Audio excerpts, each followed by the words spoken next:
Get started with the pre-meetings and start off with the work session council meeting date changes. Mr. City Manager. Good evening, Mr. Mayor, members of the council. Good to be with you tonight. Council has requested some discussion with regard to the possibility of alternating the first and third Tuesdays for our business meetings with the second and fourth Tuesdays in order to provide more fluidity, if you will, for folks who want to see not only our business meeting, but the business meeting that the county commission hosts on Tuesday nights as well. It is true that those meetings are held the same evening, and that there are some times where those meeting discussions conflict with each other. And for those who want to see those conversations and those deliberations and whatnot, would have a difficulty seeing both in the periods of time where that might overlap.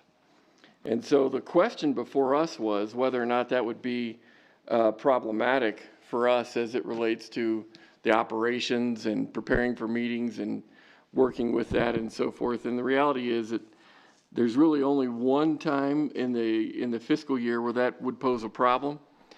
And that would be with regard to the statutorily required meeting that we have to have in June as it relates to passing the budget, which does coincide nicely with our current first and third Tuesday calendaring.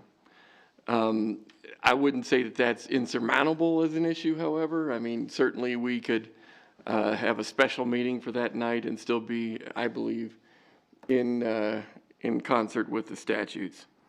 And so with that, Mr. Mayor, if there's questions or things we haven't maybe researched, I'd be happy to try to answer. Councilman Cathy.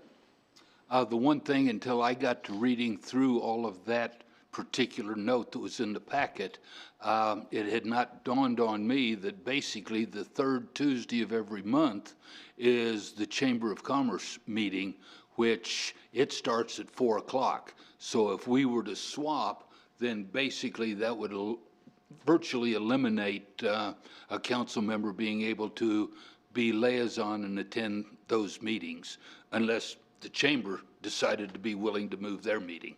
So that's one other conflict that would come up. Sure. Just wanted to throw that out. Vice Mayor Pacheco. Yeah, I was about ready to just echo some of the stuff that Steve was going to say. While it seems on the outside that it's a bit innocuous, I do think that it would create some issues. The other issue that I think, I mean, I don't know how much it conflicts. I know some of their business meetings, I think there's only a handful of business meetings that have gone over 35 minutes, if I'm correct in that. So I'm not quite sure how it's affecting a great deal of people. And so for me, it's just to kind of, I mean, I'm kind of middle ground on it. But again, I think that's a good point. I think that it would probably stir up things that we don't understand or know quite a bit right now. And so I'm kind of in favor of keeping it as is. So that's kind of where I'm coming from. So I think that number was like 9 or 10 or something like that. Yeah. It's not very many. Councilman Gamroth. Thank you, Mayor. I wonder, have we approached the county commissioners and asked them if they would be willing to explore? I imagine it's probably easier for them. How many are there? 5? So, I mean, we have all the city staff that has to be present at our meetings. We have 9 council members. It seems like maybe a larger ship to be able to turn. So I wonder if the Natrona County commissioners would agree with us that it would be better for the citizens to have access to both meetings, and if they'd be willing to explore the issue on their side potentially. Thanks. Councilman Cathy. And kind of as an aside, and I don't remember whether you were here or not, but this issue has come up once before and taken to the county, and they said, "Nah, we're not moving."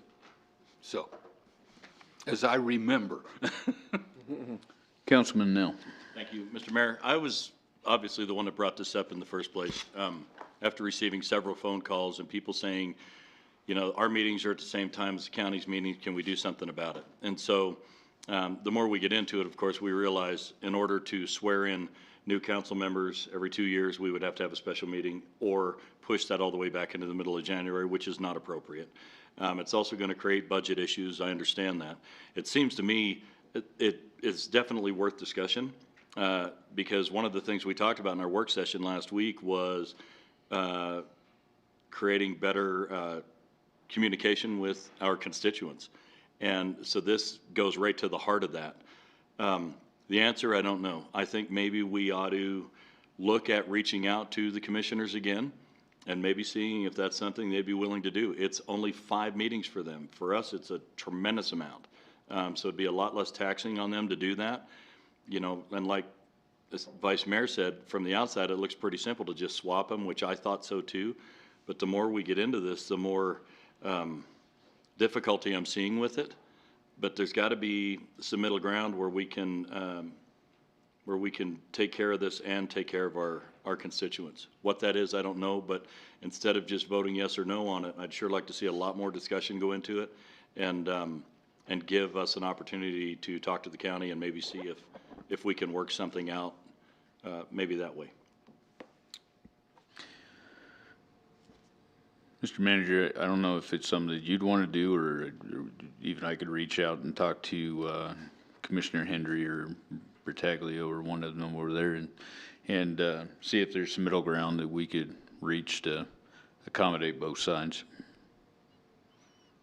Mr. Mayor, that sounds like a good idea, and it probably would be appropriate for you versus me, if you will.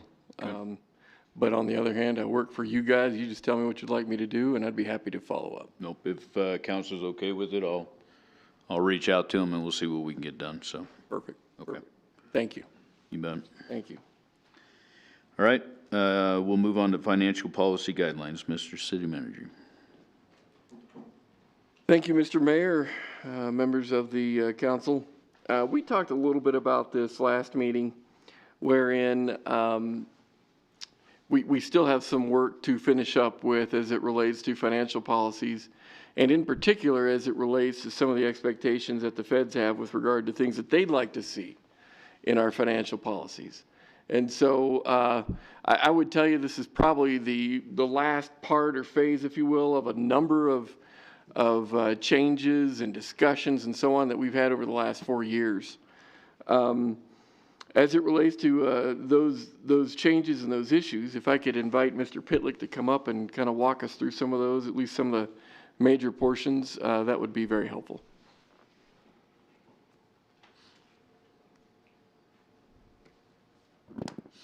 Thank you, Mayor, Council. On your agenda this evening is an item for your consideration to pass a resolution to amend the financial guidelines. Those who were seated on council last year, I'm sure you recall, we had several meetings and parts of sessions to work out these guidelines that serve as the foundation for our financial administration and management of the city. As the city manager mentioned, the purpose this evening for the amendment is to add a section on grant financial management. The section itself is pretty thorough and it contains a lot of references to federal regulations, and which is required to kind of meet the expectations of the review that's coming up. This is timely because the Federal Transit Administration is going to perform a triennial review of the grant that we received primarily for our transit operating system. In their last review, they did note that there were some deficiencies in regard to the policies, basically in the way they were structured, as well as to several of them were outdated. Some of them went back to 2001. So they're in conjunction with this amendment we're asking you to pass that would add a section to the financial administration guidelines. There will be supporting policies that we're developing to further enhance and address the issues and hopefully put us in a better position as this triennial review approaches. So with that, if there are any specific questions anybody has, I'll certainly try to answer them. Councilman now. Thank you. The timing of this seems a little suspicious considering the stuff going on with CATSI. So it's raising an awful lot of questions in my mind. One being, are we in non-compliance currently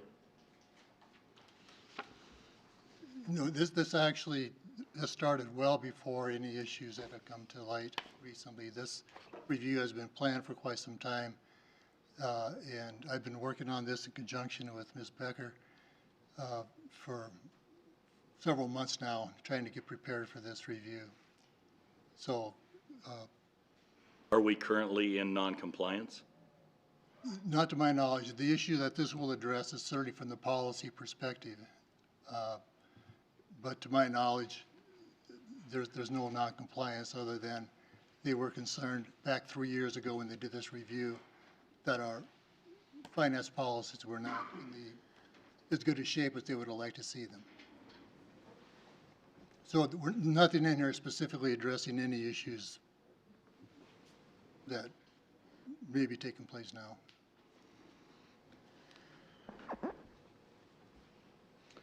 Anybody else? Okay, thank you. Do you have anything else on that, Mr. City Manager? No, sir. All right. We'll move on to the 2021 Casper Municipal Golf Course rates. Mr. City Manager. Thank you, Mr. Mayor, members of the council. From time to time, we evaluate the user fees and so forth at each of our recreational enterprises. And the last time, as a matter of fact, that we reviewed this particular enterprise was back in 2016, where we did bring forward some recommendations that passes and services and so forth offered at the golf course be supported by higher rates. Many of you will recall at least conversations of a couple years ago where we brought business plans forward to the city council that basically sought your direction, if you will, or at least your predecessor's direction, as it relates to cost recovery goals and those kinds of things that we could set for ourselves and then work within those end results that you identified to try to bring forward the means that would help us get there. In this particular case, as you all know, the golf course is one of our only profitable recreational enterprises that we operate. And so in that respect, you know, that's a good report, and we're happy to have that, and we certainly don't want to do anything that would, you know, mess with that and create a different trajectory, if you will. One of the things that I was really interested in was with regard to an an exhibit in your memo on this matter, wherein we had some comparative data with respect to the season pass as it compares to some of our competitors, if you will.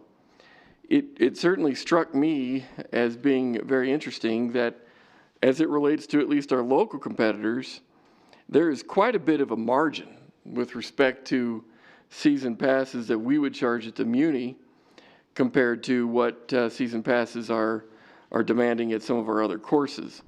Now, with regard to the niche that we are in, I can see that disparity being necessary and appropriate.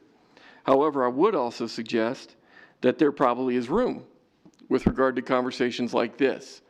And in terms of how nominal this particular proposal is, I would ask that you would give this some favorable consideration and we could continue forward. However, I did want to give you the opportunity to ask some questions of Mr. Cortez, who is shepherding this discussion. And so with that, Mr. Mayor, if I could defer to Tim, I'd be appreciative of that.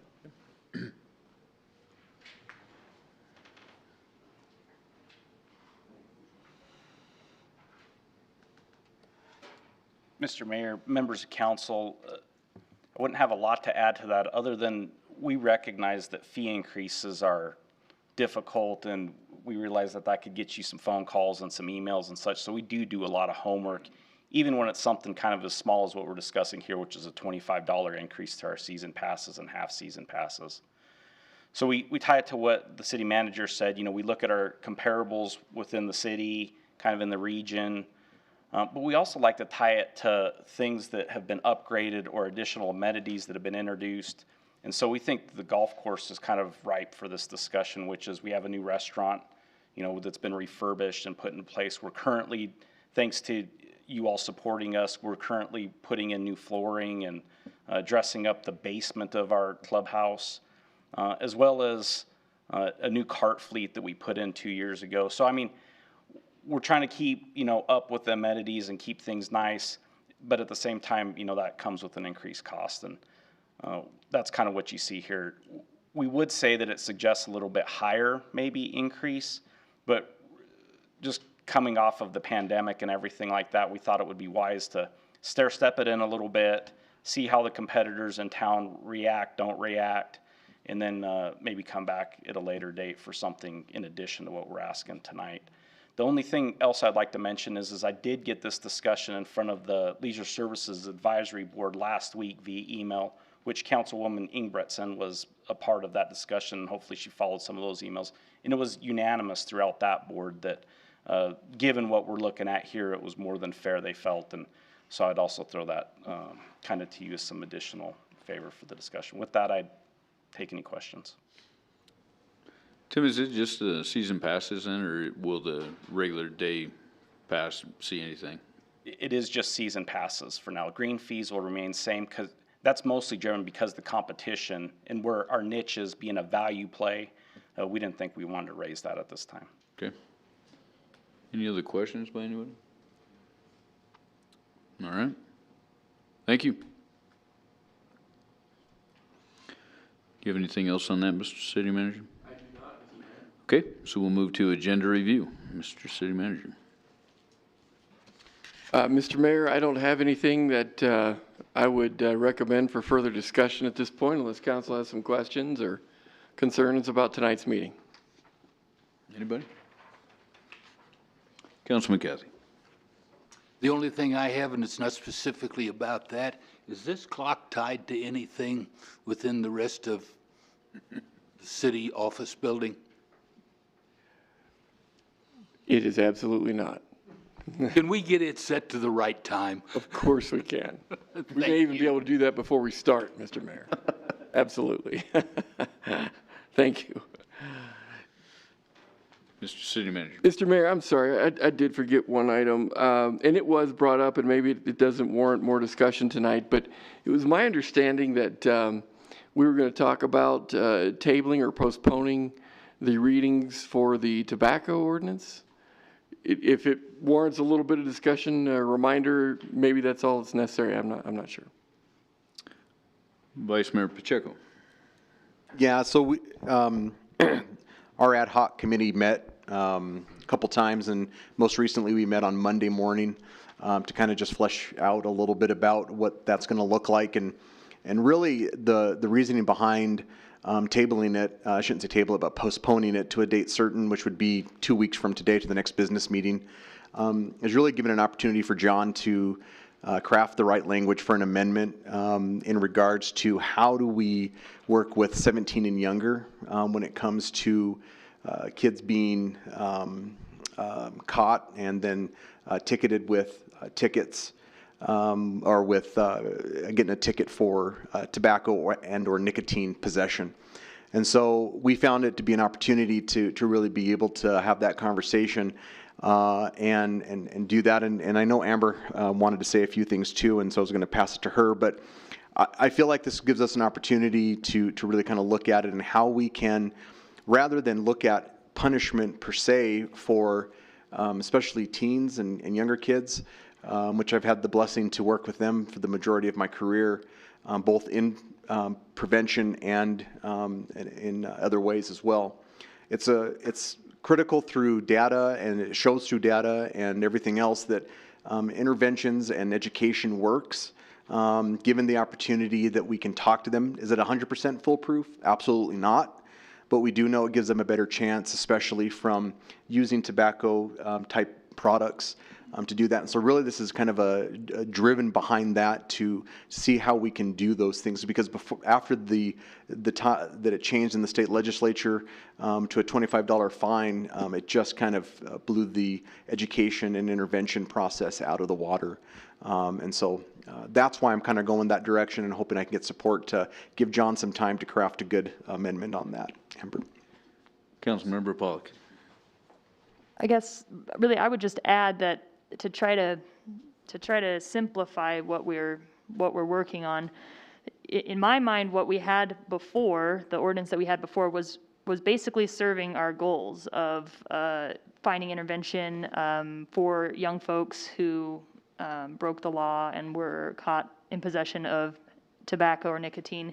And now what we're trying to do is continue to serve those same goals in the context of the state statute that was put out. And so what we're trying to achieve is just fitting our language with the state statute so that we're both in compliance with the state statute and in line with that, and continuing to fulfill the goals that we had with our original ordinance, which included stair-stepped fines for repeat offenders and included options to take education in lieu of fines and things like that to give youth the option for intervention in lieu of financial penalties. So we're really just trying, it has turned out to be slightly complicated, but I think we are basically getting down to it. It's just been a matter of kind of trying to finesse it so that everything's working together. So that's the reason for the need for the extended time. 'Cause we're pretty close. We feel good that we've gotten to the point we need to get to. It's just a matter of formalizing it at this point.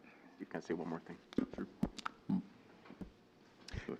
And the other part of it, we have support. I think the chief's behind that process, as is Youth Diversion Program, several others that have done this before.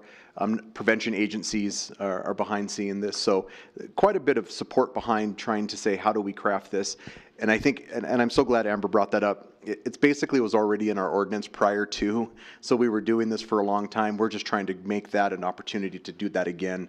That was a great point, Amber. So that's really kind of where we're trying to go with this.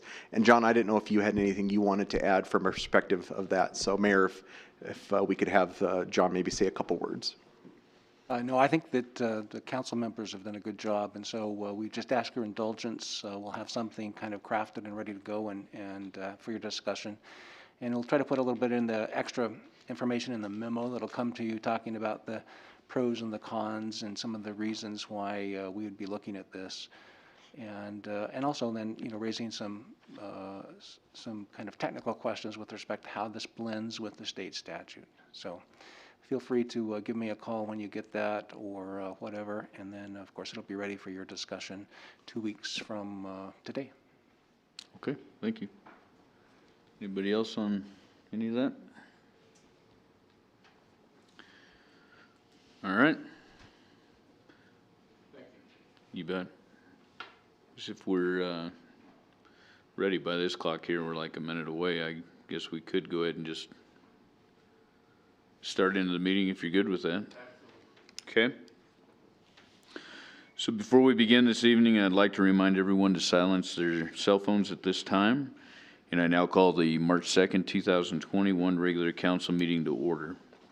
The chair would entertain a motion to, by minute action, excuse the absence of Councilwoman Lutz. So moved. Second. Moved by Councilmember Pollock and second by Vice Mayor Pacheco. Any abstention or nay votes? All voting aye. Aye. Please record the vote. All members voting aye. Motion passed. Council meetings are also televised and can be viewed on cable channel 192. Can you all please join me in the Pledge of Allegiance?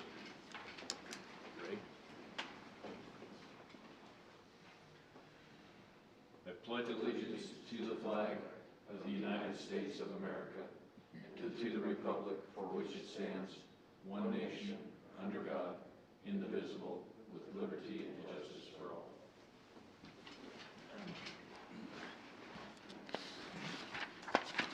Thank you. The chair would entertain a motion to approve by minute action the minutes of the February 16th, 2021 regular council meeting as published in the Casper Star Tribune on February 24th, 2021. So moved. Second. Moved by Councilman Cathy, second by Councilmember Pollock. Any amendments? Any abstention or nay votes? All voting aye. Aye. Please record the vote. All members voting aye. Motion passed. The chair would entertain a motion to approve by minute action the minutes of the February 16th, 2021 executive session. So moved. Moved by Councilman Johnson, second by Councilman Gamroth. Any amendments? Any abstention or nay votes? All voting aye. Please record the vote. With Councilmember Nell abstaining, motion passed. The chair would entertain a motion to approve by minute action the March 2nd, 2021 bills and claims as audited by City Manager Napier. So moved. Moved by Vice Mayor Pacheco, second by Councilwoman Ingebretson. Any abstention or nay votes?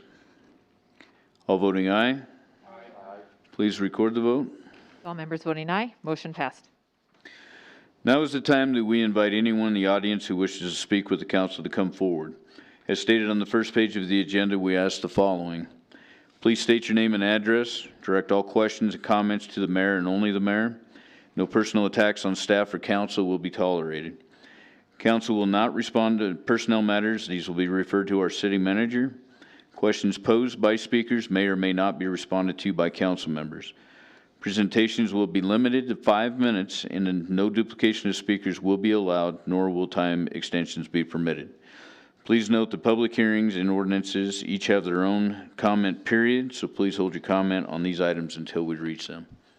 Is there anybody who would like to address council?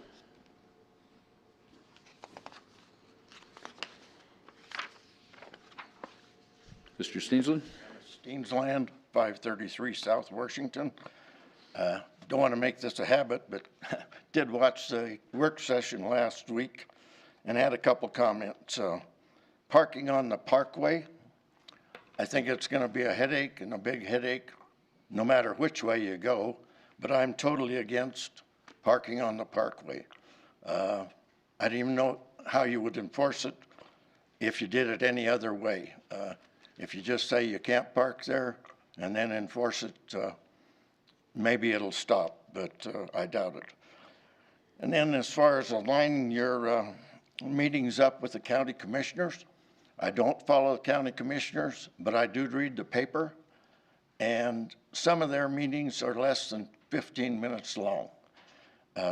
My only connection with the county commissioners was challenging my taxes, and they did take plenty of time to deal with that. I didn't do any good, but anyway, that's the only time I see anything done with the county commissioners. I'll save my 7th Street comments for then. For me, it's been a very interesting and educational type process. Everything you learn when you delve into some of this stuff, you can use in something of your own at your own properties. So that's all I had. Thank you very much. Thank you.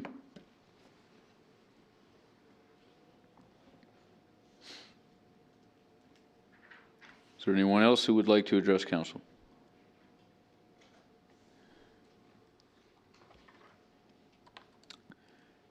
Okay.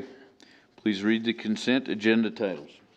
Establishing March 16th, 2021 as a public hearing date for consideration of the following 3 items. Item 7A1A, amending section 13.04.060 of the Casper Municipal Code, application requirements and procedures for water distribution and sanitary sewer collection facilities. Item 7A1B, the vacation and replat creating central services, addition number 2. And item 7A1C, the adoption of fiscal year 2020-2021 budget amendment number 4. The chair would entertain a motion to by minute action to establish the public hearing dates just read. So moved. Moved by Councilmember Pollak, second by Councilwoman Ingebretson. Any abstention or nay votes? All voting aye. Aye. Please record the vote. All members voting aye, motion passed. Please read the ordinance on 3rd reading by title only. An ordinance approving the vacation of East 7th Street between South Jackson Street and the public alley bisecting Block 62 and 63 of the Sheridan Heights addition. The chair would entertain a motion to approve on 3rd reading the ordinance just read. So moved. Moved by Councilman Cathey, second by Councilwoman Ingebretson. Council will now listen to public comment. Public comments are limited to 5 minutes and no duplication of speakers will be allowed. Is there anybody who would like to comment on this?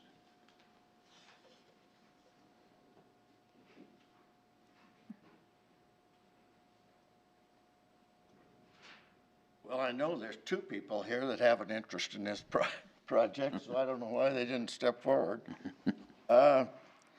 Anyway, Kyle asked me last time what my interest in this was, strictly as a neighbor and as it's in my neighborhood. So that's what the council encourages. That's where I was coming from when I got involved in that. So, like I say, it was a good learning experience. I don't know which way you're going to vote tonight. I think last time you left it with two options open. Can you tell me which one is going to be proposed for vote on tonight?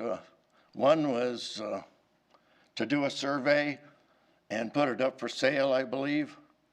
And the other one was to carry it through the way it's been done for 100 years. So I'm assuming it's going to go to the 100-year policy, and it's not like a free giveaway. I've had a chance to talk to the owner, not specifically about this, but we had a neighbor in the neighborhood that passed away, and that was how our conversation started. Anyway, I understand that they had to pay for the survey for getting this thing moving forward, and they also had to approach the city to deal with it and pay a fee to get the process rolling. So they've already got some money involved in getting us to this point, and they've also been paying taxes on all that property for many years. All they'll get out of this is this skinny little piece of property that starting this year, they'll start having to pay taxes on. So anyway, I'll be interested in which one you bring forward and what your logic is in dealing with it. That's it for me. Thank you very much. Thank you. Councilman Cathy. Something that was brought to our attention last week was the fact that because it is a street right-of-way, we cannot sell it except to the person that owns the property. So us putting it out for bid is off the table because of state statute.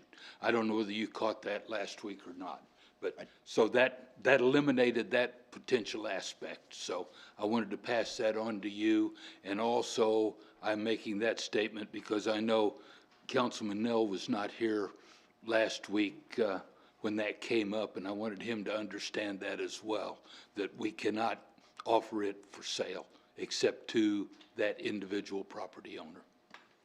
I did pick up on that. Okay. I didn't know if you guys couldn't override it or whatever you wanted to do, but Kind of tough to overturn state statute.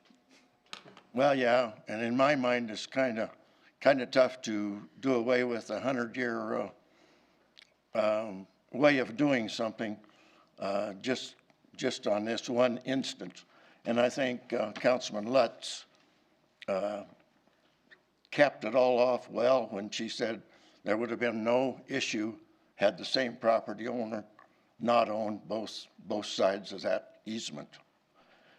The easement's still going to be there. There's a power line there.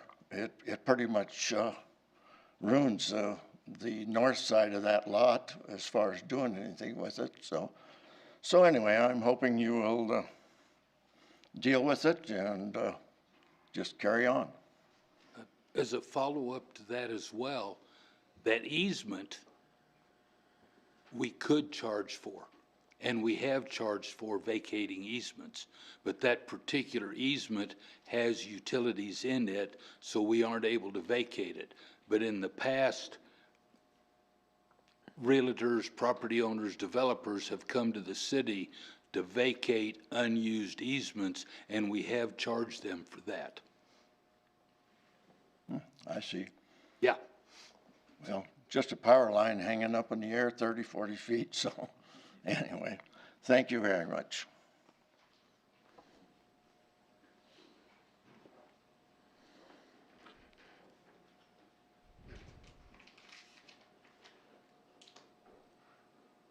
Good evening, Mayor, council members. Carter Britt with ECS. I just came up here to see if there were any comments, concerns, questions.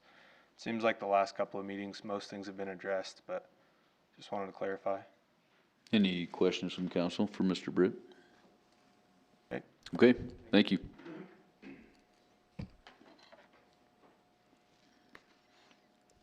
Is there anyone else who would like to address council on this? Okay, discussion? Councilman Nell. I was one of the first to be against this initially, mainly because I don't think it's prudent to give away city property to private landowners, ever. I think it sets a bad precedent, and so initially I was against it. However, this is one of those where I think you have to go case by case, and I did do my research into this, and I don't see any advantage for the homeowner truly, and I don't see any disadvantage for the city. So I have changed my stance on it based on the research that I did, and I just wanted to make sure that that was out there.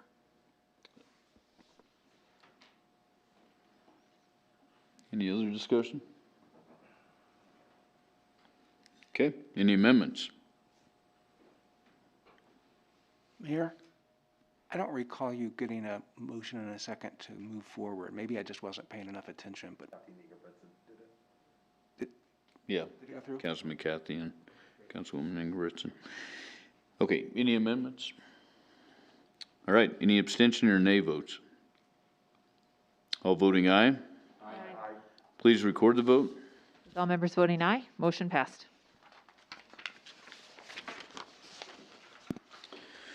Okay, the ad hoc committee made up of council and Mercer House representatives have recommended postponing the third reading of the ordinance regarding the sale of nicotine products.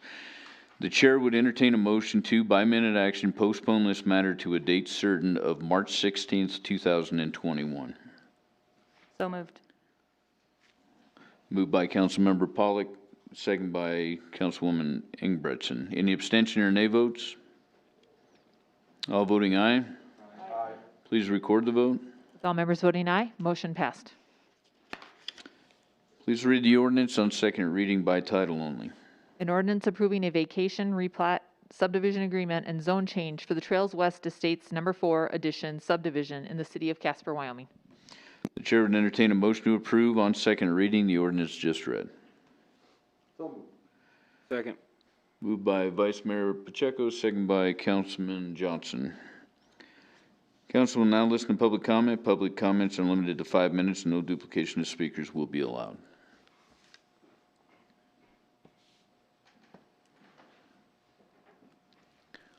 Good evening. Bill Faringer with Civil Engineering Professionals, 6080 Enterprise Drive, here in Casper, and here representing the Paters. And as we talked about a couple of weeks ago, this is kind of just cleaning up a problem area for the city that's been out there for quite some time. We've got several landowners surrounding that have all signed off or agreed to sign off on the plat to take care of these issues. So I think it'll be a benefit to everybody. And if you have any questions, I'd be happy to answer them. Anybody have any questions? No, sir. Thank you.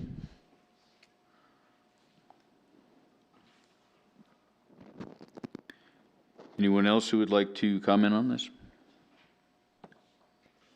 Okay, discussion? All right, any amendments? Any abstention or nay votes? I'll also abstain from this. All voting aye? Aye. Please record the vote. With Mayor Freeland, Councilmember Egan-Bredson abstaining, motion passed. Please read the ordinance on second reading by title only. An ordinance creating City of Casper, Wyoming Local Assessment District Number 158, ordering the construction of improvements therein, describing the same, directing the preparation of plans and specifications therefore, providing for the publication of notice to contractors, fixing the boundaries of said district, ratifying action previously taken, and prescribing details in connection with said district. Chair would entertain a motion to approve on second reading the ordinance just read. Second. Moved by Councilwoman Engebretson and seconded by Councilman Johnson. Council will now listen to public comment. Public comments are limited to 5 minutes and no duplication of speakers will be allowed. Is there anyone who would like to address council? Okay, discussion? Any amendments? Any abstention or nay votes? All voting aye. Aye. Please record the vote. With all members voting aye, motion passed. Please read the consent resolutions by title only. Item 10A1, amending the financial administration guidelines. Item 10A2, agreement for the Industrial Avenue drainage and surface improvements Spruce to Elm project with Wayne Coleman Construction, Inc.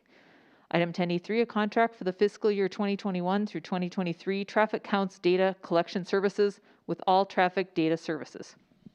The chair would entertain a motion to adopt the consent resolutions just read. So moved. Second. Moved by Councilmember Pollock, second by Vice Mayor Pacheco. Mr. City Manager, would you like to make any comments on any of these items? Okay. Any abstention or nay votes? All voting aye. Aye. Please record the vote. All members voting aye, motion passed. Please read the consent minute action titles. Item 11A1, the appointment of Kenneth Bates to the Casper Housing Authority Board of Commissioners. And item 11A2, adopting guidelines for proclamation requests. The chair would entertain a motion to approve the consent minute action agenda items just read. Second. Moved by Councilwoman Engebretson, second by Councilman Johnson. Any abstention or nay votes? All voting aye. Aye. Please record the vote. All members voting aye, motion passed. At this time, we ask council members to bring forward relevant concerns or items of interest. Councilwoman Engebretson. I don't have a lot other than for the city manager. Is it possible for some of the things that's already been earmarked that we're going to be doing in the city maybe be dropped into our information packet so that we're aware of what's coming down and what's happening? Just for the building here, it just kind of was a little bit of a surprise for, I think, us new ones who just kind of read it for the first time on the news. So is it possible that we could just get that information of what is happening with the city so that it's not a surprise for us? Mr. Mayor, if I may. Yes, sir. Councilwoman, you make a good point, and certainly I wouldn't want council to ever be surprised with regard to projects that are coming forward and that kind of thing. I was disappointed to have a member of the press show up in one of my internal meetings, if you will, wherein we talk a lot about details and so on that don't typically get presented to council until they're a little more ready, if you will. And so one of those things, like what you're referencing, wouldn't normally come forward until the Capitol meeting on that matter. And so while your comment is right on, I would suggest that that particular concept wasn't even ready for me to review, and I generally don't, release those kinds of details that are in that level of preparation until we're preparing items for council in a council memo or a council capital agenda, like in this particular instance or whatever. And given the fact that I hadn't even reviewed it, I really don't have much to share with you at this point in time. And so that's typically how it works. That one did catch me flat-footed as well. Thank you. You have anything else? Councilman Johnson? Nothing tonight. Councilman Gamaros? Thank you, Mayor. I guess I just wanted to make a couple comments. I don't remember where we got it from in our email, but an email from Shad Rogers. It was just an update report that since January 1st and since the rollout of the 311 app, they fixed 220 potholes and thrown down 5,000 pounds of cold mix. So I thought that was really cool. Glad to see that app's being used already for the first couple months of the year.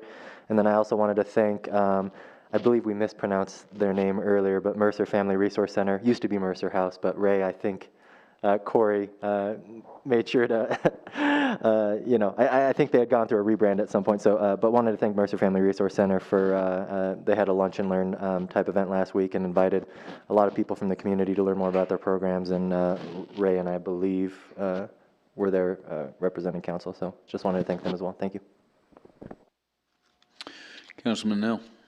Thank you, sir. I just wanted to thank Vice Mayor Pacheco and Councilmember Pollock for their work on the tobacco ordinance. That's a very tumultuous situation, and I think looking out for the young people in our community is commendable, and I appreciate you guys putting in the time on it. Thank you. Councilmember Pollock. I don't have anything tonight. Okay. Councilman Cathy. Nothing tonight. Okay.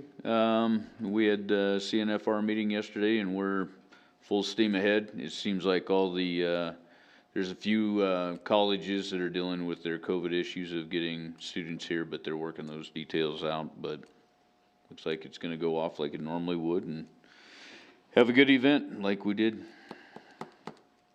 Seems like forever ago. So, but that's all I have for. Could I quickly jump? Sure. Oh, yeah.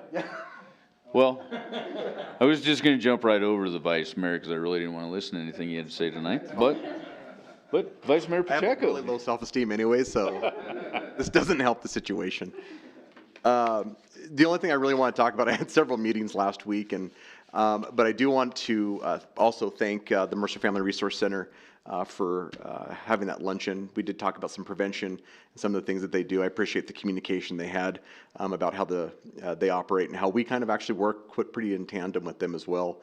And they work with the state on many different things. So it was good to have lunch with them, and it was great to have Kyle there as we kind of sat and chatted a little bit about it. I did go to the TSDP, the development. I think Liz, I think you were there as well, and on Friday. And so everything was accepted by the committee as far as the recommendations for the development plan for transportation. So it was a really good meeting. It was very informative on my part. It was all Zoom. I'm so tired of Zoom meetings. My eyes are just like watering from them, but they did a great job of reporting that transportation development plan, and I really appreciate it. And thank Liz and everybody else for the work they've done on doing that as well. So that's all I've got. Thank you. All right. Well, this is ordinarily where I would talk, but I already got it all out of the way. So, yes, Councilman. No. I did forget one thing. I noticed today in the news, the governor of Texas has, as of March 10th, will lift their mask mandate, and they are opening their business up 100% in the state of Texas. My hope is that our illustrious governor follows suit. It is on the floor right now of the Wyoming House to raise Wyoming's minimum wage to $15. There's a lot of differing opinions on the subject. I think it's going to hurt a lot of our small businesses that are already reeling from COVID. So my hope is that the governor follows suit with us folks here in Wyoming, and we could start moving closer to getting to normal. So, thank you. Vice Mayor Pacheco. I totally forgot. I had a meeting on Thursday with the Casper Council, people with disabilities, which was really, really good as well. Had a good conversation about that, as I believe Disability Awareness Month is coming up. And so really good meeting. And so I really appreciate the work that they're continuing to do. Also, if there's anything that you need me to bring back to them, please let me know. I continue to let them know that they have our full support, and they're doing a great job. And Zulima's doing a great job as the staff member too, Carter. So that's it. That's all I got. All right. Anybody else? Okay, because I did forget one thing. Council members that do want to get a COVID shot, I do need you to send an email to the city manager because it's coming up to that time when for you, but they're also going to set it up to where if they have extra doses, they can just get them taken care of at that time. So, so if you want one, you need to get hold of the city manager and just get your name on the list. And that's all I have. So the next meeting of the City Council will be a work session to be held at 4:30 PM Tuesday, March 9th, 2021 in the council chambers, and a regular council meeting to be held at 6 PM Tuesday, March 16th, 2021 in the council chambers. A notice of an executive session to take place at this date and during this meeting was given. We have matter to discuss regarding personnel and litigation. Therefore, the chair would entertain a motion to adjourn into executive session, and at the conclusion of that executive session, to reconvene this regular meeting solely for the purposes of adjournment of this regular meeting. So moved. Moved by Councilman Cathy, second by Councilman Nell. There being a majority of members present and a motion to adjourn into executive session having been moved and seconded, and that motion requiring a 2/3 majority of the council present. Any abstention or nay votes? All voting aye. Aye. Please record the vote. All members voting aye, motion passed. Greater than 2/3 majority of the council present voted in favor of the motion, and we are hereby adjourned into an executive session.